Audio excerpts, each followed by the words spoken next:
Hi everybody, it's Annabelle. I know most of you know that I had a new historical book come out recently called Rival Desires. There's spanking, sexy stuff, even some anal, but I also was a part of something called Once Upon a Christmas Wedding, which is a collection of many, like more than, I think it's like 27 or something stories written by historical romance authors who are pretty, sexy, steamy authors. It is not expensive. If you're looking for something like cool Christmas romance reading to get you in the mood, you should check it out. But I know a lot of people will be like, well, I would, but I'm not really into historicals.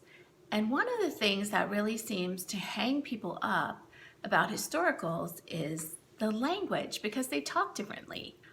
As a public service, I thought that I would translate some things that from a contemporary type of speech pattern into a historical speech pattern, and you'll see it's not that hard. For instance, where a contemporary romance guy might be like, I like you, a historical romance guy would say something more like, I quite fancy you. I mean, it's just different, but it means the same thing. Another thing people say is like, oh, in historicals, I'm sure they're just not as sexy and dirty as modern novels.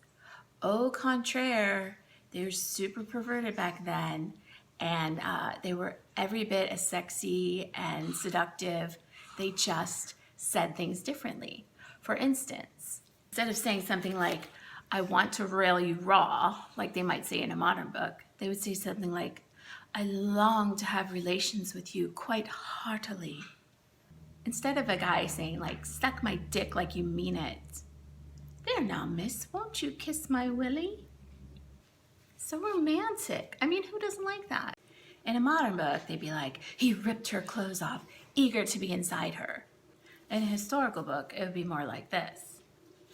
He removed her gown, petticoat, her stays, her shift, her second petticoat, her cap, her stockings, her garters, her third petticoat, her gloves, and her slippers, and in his haste to be inside her. It was hard to have haste to be inside somebody back then because you had to take off like 14 layers of clothes. Heroines were different. A woman today would just be like, ooh, your cock is so big. Whereas a woman back in historical novels it would be more something like, oh my God, what is that? Get it? Because they're like all super virginal. They don't know. They've never seen a naked guy. They haven't even seen a guy's like bare arms, like much less his junk. That didn't happen back then. In historical times, seeing a woman's ankle was like her like lifting her shirt up and flashing somebody. It was so naughty. Which when you think about it, like I wouldn't mind that. Like you wouldn't have to be so conscious about your body if guys literally saw nothing but like if your ankles were the big sexy part, like you like shave up to your mid calf maybe. In a modern novel, a guy might be like, if he really loves a woman, he'll be like, I'll be faithful to you forever.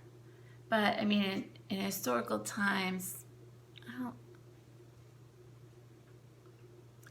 yeah, that's a dot on that because like in reality, historical guys were not faithful. In romance novels, they'll be like, oh, everybody in my family cheats, including my father and my brothers and my dog, and everybody's a cheater, but to you, I will be faithful because that's the depth of my love. But even that guy, everyone's gonna be like, oh my God, is he freaking whipped? Like, why isn't he cheating on his wife?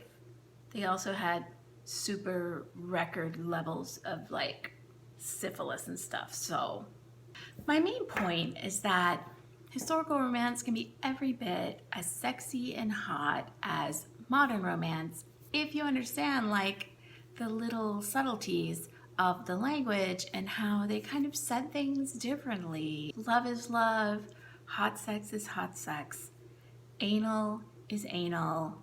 Most romance heroes don't have syphilis because we just, brush over that part of history and the fact that they were all cheating scumbags riddled with disease. Don't think about that when you're reading, and you'll have a great time. And so check out Once Upon a Christmas Wedding and read about lots of hot weddings and historical romantic yumminess.